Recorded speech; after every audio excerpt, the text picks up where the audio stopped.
مدت کے غالب مر گیا، پر یاد آتا ہے وہ ہر ایک بات پر کہنا کہ یوں ہوتا تو کیا ہوتا۔ آداب ناظرین، میں رحیم احمد خان استقبال کرتا ہوں آپ کا تسنیم ٹی وی پر۔ بر صغیر اور دنیا بھر کے اردو دان طبقے میں آج اردو کے عظیم شاعر مرزا اسد اللہ خان غالب کے 223ویں یوم وفات پر رنج کا عالم ہے۔ 15 فروری 1869 عیسوی میں مرزا غالب اس جہان فانی کو چھوڑ کر خالق حقیقی سے جا ملے۔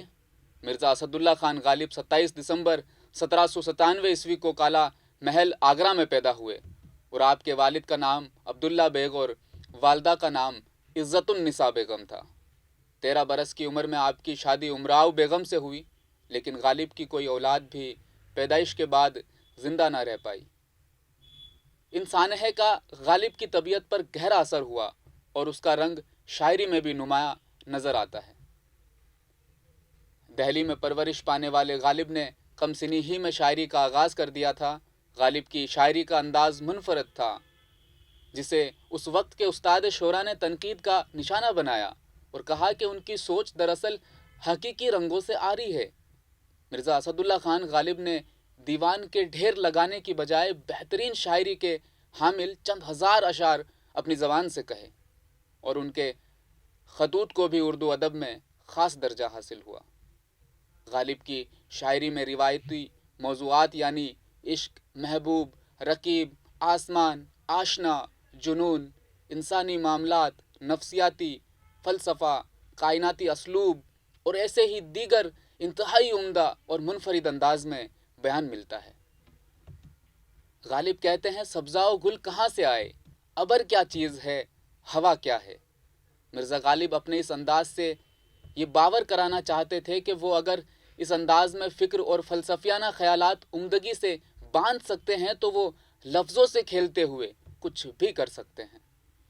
غالب کا اصل کمال یہ تھا کہ وہ زندگی کے حقائق اور انسانی نفسیات کو گہرائی میں جا کر سمجھتے تھے، اور بڑی سادگی سے عام لوگوں کے لیے اپنے اشعار میں انہیں بیان کر دیا کرتے تھے۔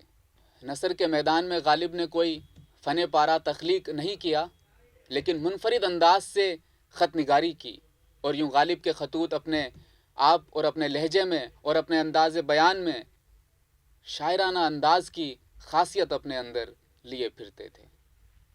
غالب کہتے تھے کہ آہ کو چاہیے ایک عمر اثر ہونے تک، کون جیتا ہے تیری زلف کے سر ہونے تک، ہزاروں خواہشیں ایسی ہے کہ ہر خواہش پہ دم نکلے، بہت نکلے میرے ارمان مگر ہر ایک بات پہ کہتے ہو تم کہ تو کیا ہے، تو میں کہوں کہ یہ انداز گفتگو کیا ہے۔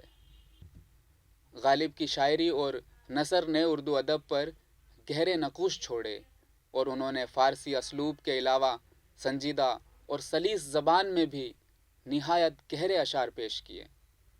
اس ضمن میں دیوان غالب کے کئی اشعار آپ دیکھ سکتے ہیں۔ غالب زندگی پر تنگ دستی اور غربت کے شکار رہے۔ قرض کی پیتے تھے میں لیکن سمجھتے تھے کہ ہاں رنگ لائے گی، ہمارے فاقہ مستی ایک دن ایک طرف گزر جائے گی۔ انگریز سرکار کی جانب سے انہیں اپنی ہی جائیداد میں حصہ نہ مل سکا، تو دوسری جانب کفایت شعاری نہ ہونے کی وجہ سے وہ زندگی پر تنگ دست رہے۔ عمر کے آخری دنوں میں ان کی رسائی مغل سلطنت کے آخری بادشاہ بہادر شاہ ظفر کے محل میں ہوئی، اور انہیں نجم الدولہ اور دبیر الملک کے خطاب سے نوازا گیا۔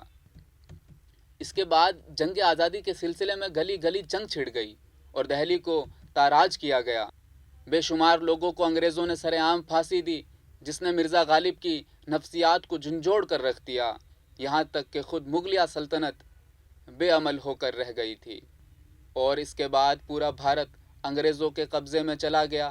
فساد، شورش اور قتل و غارت گیری کے سارے واقعات خود مرزا غالب نے اپنی آنکھوں سے دیکھے اور شدید افسردہ اور غمگین رہنے لگے۔ 15 فروری 1859 عیسوی میں مرزا غالب اس جہان فانی کو چھوڑ کر خالق حقیقی سے جا ملے۔ ہوئی مدت کہ غالب مر گیا، پر یاد آتا ہے وہ ہر ایک بات پر کہنا کہ یوں ہوتا تو کیا ہوتا۔ ہوئے مر کے ہم جو رسوا ہوئے کیوں نہ غر کے دریا، نہ کبھی جنازہ اٹھتا نہ کہیں مزار ہوتا۔ یہ مسائل تصوف، یہ تیرا بیان غالب، ہم تجھے ولی سمجھتے جو نہ بادخوار ہوتا۔ آج کی اس خاص پیشکش میں صرف اتنا ہی۔ آپ دیکھتے رہیے تسنیم ٹی وی۔ اللہ حافظ۔